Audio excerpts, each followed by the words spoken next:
Coming up on Cronkite NewsWatch. As many mourn the loss of a Phoenix police officer, we take a look at how Arizona compares to nationwide incidents for officers. Plus, TSA agents are speaking out about gun safety. And will recent rain showers finally help farmers say goodbye to a 3-month drought? In-depth, insightful, innovative.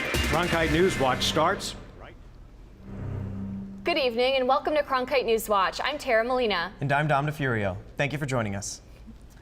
SB 1062 is long gone, but some want the organization that helped draft the bill to go away as well. Reporter Sophia was at the Capitol today, where legislative Democrats came out to call an end to bills they consider extremist. Democratic legislators say they are tired of one particular lobbying group's increased influence. In a press conference today, lawmakers talked about the ongoing efforts by the Center for Arizona Policy. This group was largely behind SB 1062 and the so-called Religious Freedom Bill. They are now supporting HB 2284, a bill that would allow searches of family planning clinics. Democratic leaders say the organization is putting the wrong spotlight on Arizona. We just got through this entire fiasco of dealing with Senate Bill 1062. It was a national disgrace. It put us in the spotlight for all of the wrong reasons, which is something we're getting very good at here in Arizona.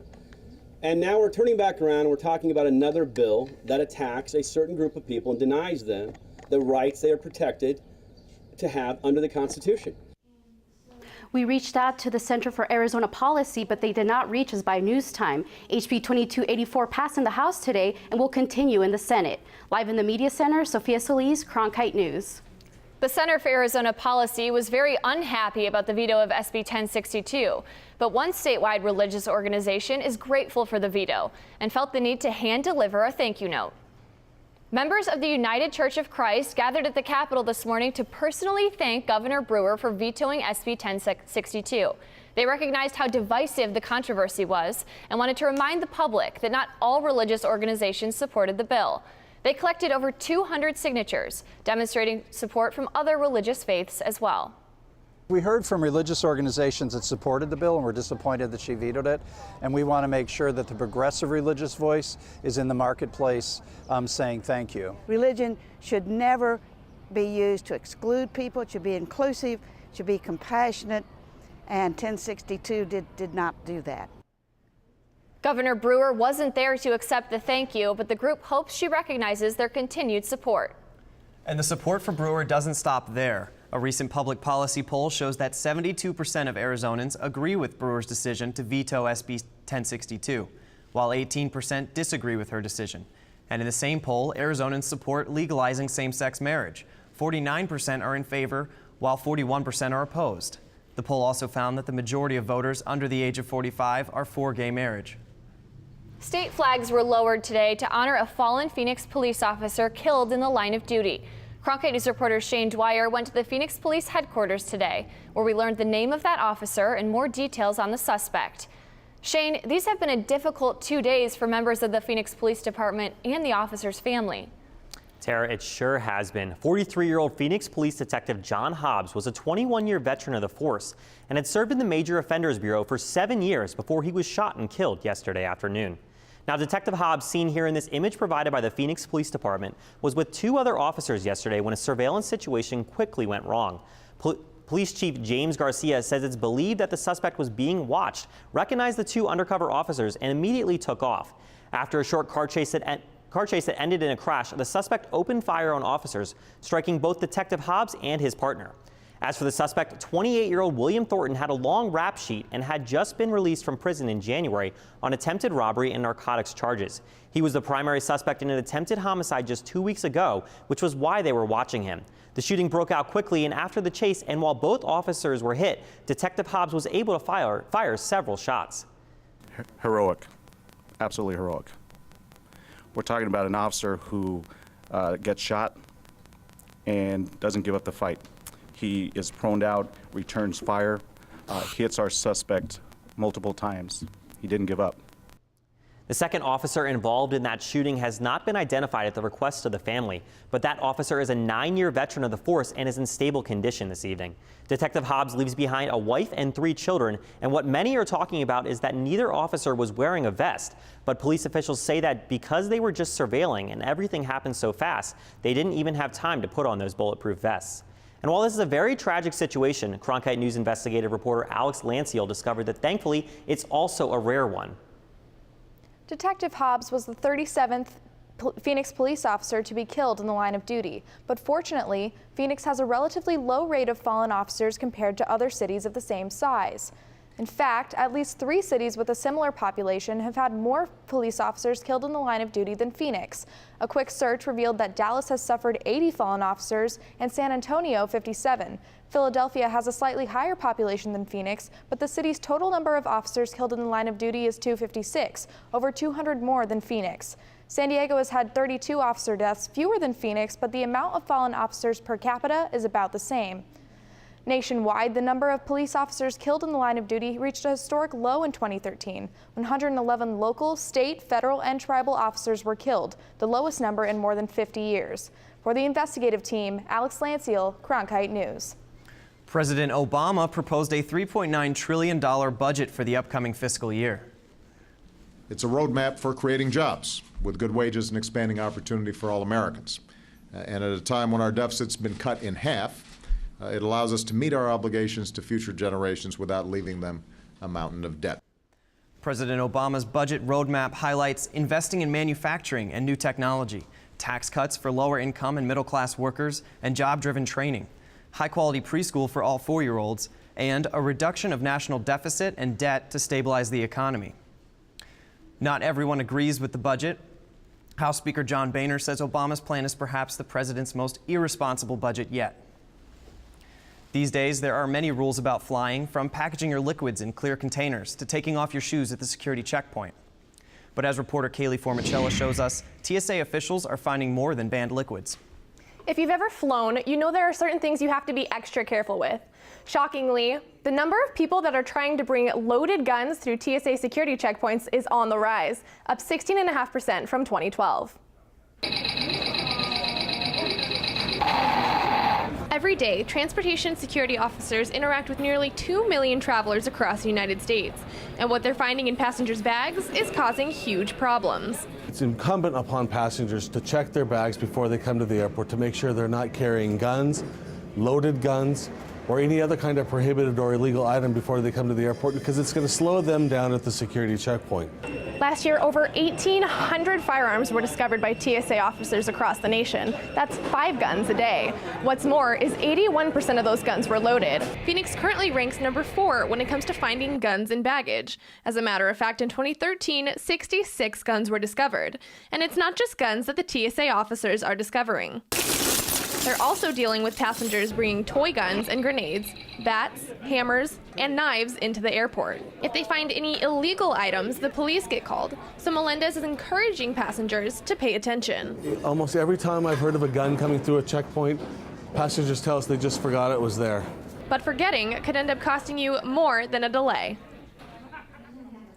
Officials say passengers are allowed to travel with firearms. They just have to be unloaded in a hard container with a lock, and they have to be checked. You're not allowed to carry them on. The TSA is hoping a little airport education will bring these numbers down. Reporting from the Media Center, I'm Kaylee Formicella, Cronkite News. Some changes in the Tucson area where a decision has been made to disband the Ironwood Hot Shots after the current fire season comes to a close in October.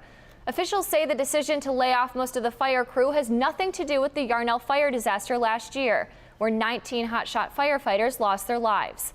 Officials say it all comes down to money, and that most of the time the hotshots were working in other areas and not in their own district where taxpayers were footing their bills. When our hotshots are being used, they're being used outside of our community. We need to focus on and come back to those basics of core services. What we need to do for the people, the 120,000 taxpayers of our fire district expect and need based on what they pay for. 7 of the firefighters are full-time, so they'll be given other positions within the department. The other 13 members of the Hot Shots who are part-time will be laid off in October. Coming up on NewsWatch. This is the first time that we've ever really had data on Arizona's children. We'll hear from the experts on how the state can support our most at-risk kids. And it's a big day for five members of the military as they are honored at the state capitol. Staggering numbers out this week about Arizona's children. They're experiencing more abuse than ever before. Cronkite News reporter Megan Thompson was at a discussion today where child welfare advocates talked about the long-term effects. The ACE study, which stands for Adverse Childhood Experiences, is a national look at how kids are doing state by state, and Arizona's kids aren't doing well. Take a look at some of these numbers. In 2011, more than 8,500 Arizona children were victims of abuse or neglect. That's up almost 30% from the previous year, and up more than 116% since 2007. The goal here today, to do something for the state of our children. The beginning stages of a child's life are the most important.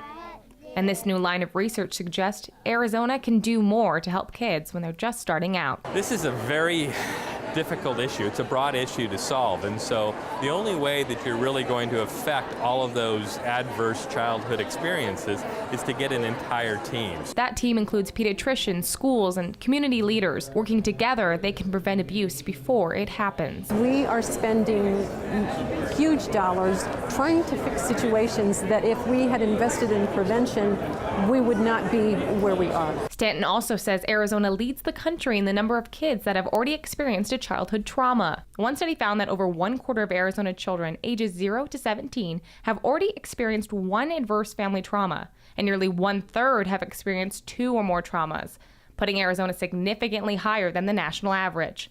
And Stanton says the more adverse experiences kids have, the more problems later in life, including time in the juvenile justice system and health problems. This is going to take everybody pulling their oars in the water and really making very incremental changes. But First Lady of Phoenix, Nicole Stanton, says this report is a wake-up call, and this meeting a first step towards change. And the study found that of those 8,700 children who were victims of abuse or neglect, more than 90% were neglected. Megan Thompson, Cronkite News. Today's theme at the Capitol was all about immigration and diversity. Today, lawmakers put aside all their political differences and instead welcomed some military members to the House floor for a special ceremony. Brittany Thomason was there. They fought for our freedom, and now they can say they fought for their country as well. Today, 5 Arizona military members became citizens of the United States. I just appreciate the opportunity, and I'm ready to serve and give my best to the country. It is a dream come true for the Nigeria-born Marine. It's like heaven compared to where I'm from. Everything's different, and all these opportunities and the freedom, and you can be whatever you want. People came from all over to the House floor to watch the naturalization ceremony. A former ambassador to Finland even made a guest appearance. The United States thrives from the ideas, talents, and commitment of all of its citizens. We can't wait to see what lies ahead in your lives. Reminding us of the privilege of being an American. As long as you're determined, the country is there to push you to wherever limit you want to reach. Which is exactly how these 5 heroes got to where they are today. In Phoenix, Brittany Thomason, Cronkite News. Salico plans to continue serving her country, and she would eventually like to go to college. Coming up on NewsWatch. We'll take a look at the impact the California drought emergency is having on Arizona lettuce farmers. With California in a deep drought, farmers are having a tough time surviving. And about 500,000 acres of the state's farmland isn't being planted because of a lack of water. But Arizona is still planting. Cronkite News reporter Cassie Clapp went to San Luis, Arizona to see how their lettuce crops are being affected. He works long days away from his family. Yes, I work 5 months here and 7 in California. And does this for his kids. I don't want them to follow our footsteps. I want them to study and have a better job than us. While Arizona has also not had much rain, the situation is not as bad as the dangerous conditions in California. And though San Luis has had little rain, Garcia says his vegetables are doing well. Right now they're doing well. There are many new variations and perfect conditions. Though Arizona agriculture is surviving, California is struggling under severe drought. It's among the most extreme, 9 or 10 on a scale of 1 to 10. And it doesn't look like they're getting any relief soon, even though they got some rain last weekend. We're not expecting really a lot of relief as far as rainfall from them. They're going to get some, but it's not as much as they could really use. Because of this, their agricultural growth will get worse before it gets better. Of course, anytime you have a significant water deficit, it is going to have impact on crops. Which means higher prices for produce. Garcia says it costs $3,500 alone to water each acre of his land. And when there is less water, more money is spent. It costs about $200 to $300 more. And the drought in California also affects how Garcia's farm runs. It affects us a little with what they're doing in California, because what we're doing here is delayed a week or two. And while he keeps his eyes on the skies for more rain, he'll be working long days to make sure his crops get enough water. In San Luis, Cassie Clapp, Cronkite News. Waters also says that farmers across California and Arizona could have trouble even purchasing irrigation water because the water created from snowmelt off the Rocky Mountains has been down significantly over the past couple of years. That's it for Cronkite NewsWatch tonight. Thank you for joining us and have a good evening.